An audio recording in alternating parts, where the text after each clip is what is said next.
কিন্তু আমি দক্ষিণ মনপুর জিপিকে 2টা বা 3টা জিপি সন্নিবিষ্ট করে একটা জিপি গঠনের প্রক্রিয়ার বিরুদ্ধে।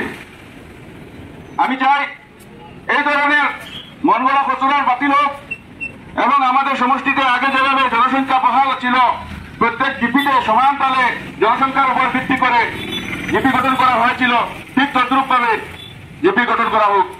এখানে আমরা 3 ধরনের বৈষম্যের শিকার হয়েছি। যখন একটা জিপিতে জনসংখ্যা বেশি থাকবে, যখন কাছাড় জেলা পরিষদ হোক বা কোনো জেলা পরিষদ থেকে ফান্ড ডিস্ট্রিবিউশন হয়, প্রতি জিপিতে সমান তালে ফান্ড ডিস্ট্রিবিউশন হয়।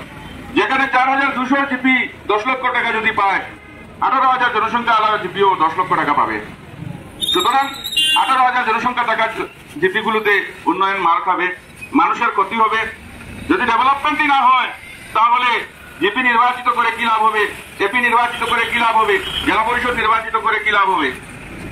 আজকে জেলা পরিষদগুলোর বিভিন্ন নামকরণ করা হয়েছে। একটা জেলা পরিষদের নাম দিদারকুশ নবদীরগ্রাম জেলা পরিষদ করা হয়েছে। কোথায় দিদারকুশ এবং কোথায় নবদীরগ্রাম?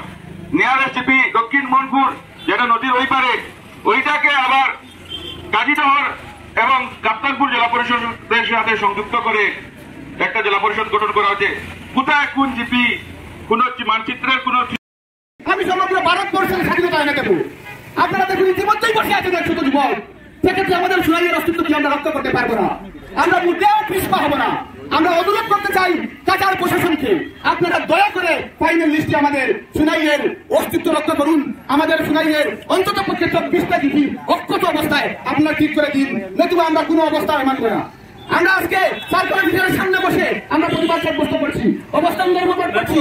আমরা সার্কেল অফিসার ম্যাডামকে আবার প্রশ্ন করতে চাই, আপনারা যেহেতু টিম লিডার ছিলেন, তাহলে আমাদের শুনাইয়ে এত পরিমাণ মতো কেন শুরু? আপনাকে তার জবাব অবশ্যই দিতে হবে।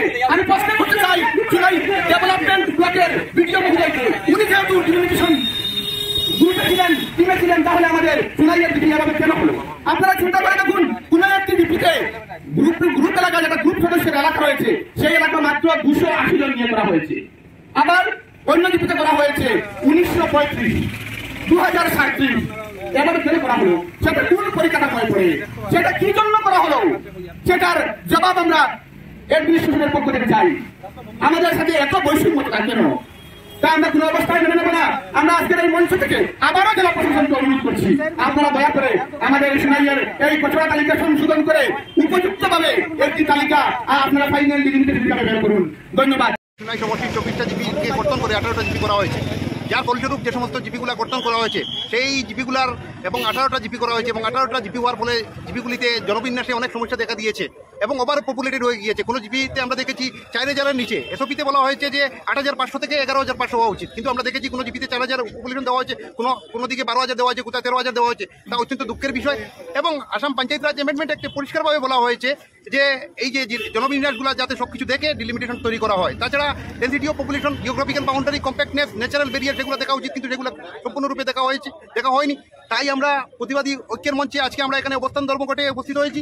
এবং আগামী দিনে যে ফাইনাল লিস্ট প্রকাশিত হবে 27 তারিখ, সেটা যদি ফাইনাল না করা হয় এবং সোনাই সমষ্টির 6টি জিপি যদি পুনরুদ্ধার না করা হয়, তাহলে আমরা দফায় দফায় আন্দোলন চালিয়ে যাবো। আজকে আমরা সার্কুলার অফিসে জেলা শাসককে উদ্দেশ্য করে একটি চরমপত্র দেবো, এবং যদি আমাদের দাবি পূরণ না করা হয় তাহলে আমরা দফায় দফায় আন্দোলন করবো। প্রয়োজনে আমরা সার্কুলার অফিস ঘেরাও করবো, প্রয়োজনে আমরা মিছিল করবো, আমরা সোনাইকে স্তব্ধ করে দেবো, আমরা জেল বড় আন্দোলন করবো। আমাদেরকে জেলে নিয়ে যাওয়া হোক, আমরা পিছপা হবো না, কিন্তু আমাদের যাতে দাবি পূরণ করা হয়। না হলে আগামী দিনে যে পঞ্চায়েত নির্বাচন হবে, সেই পঞ্চায়েত নির্বাচনে আমরা দেখতে পাবো যে পপুলেশনের প্যাটার্ন যেটা হয়েছে, সেই পপুলেশন প্যাটার্নের ফলে যে জিপিগুলোতে কোথায় 90 জন দিয়ে একটি গ্রুপ তৈরি করা হয়েছে, কোথায় 2100 দিয়ে একটি গ্রুপ তৈরি করা হয়েছে, তা অত্যন্ত দুঃখের বিষয়। এবং সেটা যাতে সম্পূর্ণরূপে সংশোধন করা হয়, না হলে আমরা গণতান্ত্রিক পদ্ধতিতে দফায় দফায় আন্দোলন চালিয়ে যাব।